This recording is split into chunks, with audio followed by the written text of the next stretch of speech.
Жемкорлукка каршы күрөшүүдөгү дагы бир механизм катары коррупциялык кылмыштар тууралуу фактыларды билдирген адамдарга сыйакы берүү ыкмасын тез арада ишке киргизүү керектигин президент Садыр Жапаров 16 ноябрдагы антикоррупциялык ишкерди кеңешинин отурумунда айткан. Ал сыйакы үчүн финансы министрлигинин алдында атайын адистештирилген фонд түзүлгөнүн билдирген. Элдин жана мамлекеттин кызыкчылыгына каршы келген коррупциялык кылмыштар тууралуу фактыларды билдирген адамдарга сыйакы берүү ыкмасын мүмкүн болушунча тезирээк ишке киргизүү зарыл.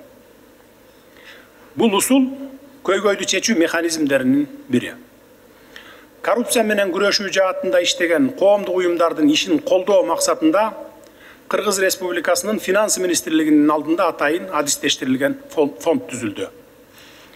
Ошондой эле коррупция жөнүндө кабарлаган адамдарга, анын ичинде коррупциялык схемаларды жана мамлекетке келтирилген коррупциялык зыянды аныктаган кызмат адамдарына бул фонддон бир жолку акчалай сыйлыктар каралышы керек. Бүгүнкү күндө бул механизмди ишке ашыра турган министрлер кабинетинин атайын токтому күчүнө кирди. Анда жемкорлук жөнүндө кабарлаган адамдарга, ири коррупциялык схемаларды ачыктаган кызмат адамдарына коррупциялык кылмыштан өндүрүлгөн каражаттын 10%-ын сыйакы катары берүү каралган. Эгер сумма чоң болсо 1 миллион сомго чейин берилет. Эгерде бул маалымат келип түшкөндөн кийин укук коргоо органдары тарабынан, сот органдары тарабынан коррупцияга шектелген адамдардын иш аракеттери далилденип, тиешелүү соттук чечим чыккандан кийин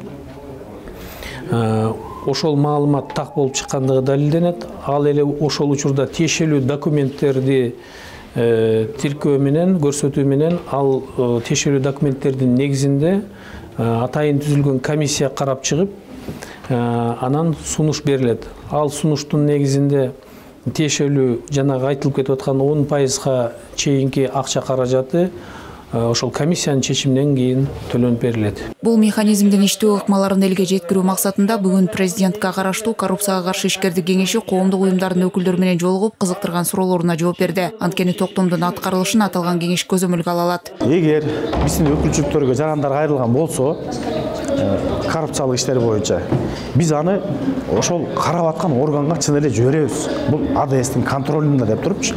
Анан ошол органдар ошону өтөсүнө чыгып, мыйзамдуу жолу менен акыйкат чечпесе, биз жумуш топтор түзүлгөн, ар бир орган менен иштеген тиешелүү жумушчу топ жанагы биз жыйында чогулуп атпайлы, 3 айда бир, 2 айда бир президенттин катышуусу менен. Биз ошол жерде билдирүү жасайбыз. Урматтуу президент, урматтуу антикоррупциялык кеңештин төрагасы, мына бул мамлекеттик органда мындай резонанстын иш карап өтөсүнө чыкпай атат. Чечим кабыл алыңыз деген сунуштар менен. Жарандар коррупциялык схемалар жөнүндө антикоррупциялык ишкерди кеңешинен сырткары бардык укук коргоо органдарына билдирсе болот. Жемкорлукту ачыктаган жарандардын анонимдүүлүгү сакталат.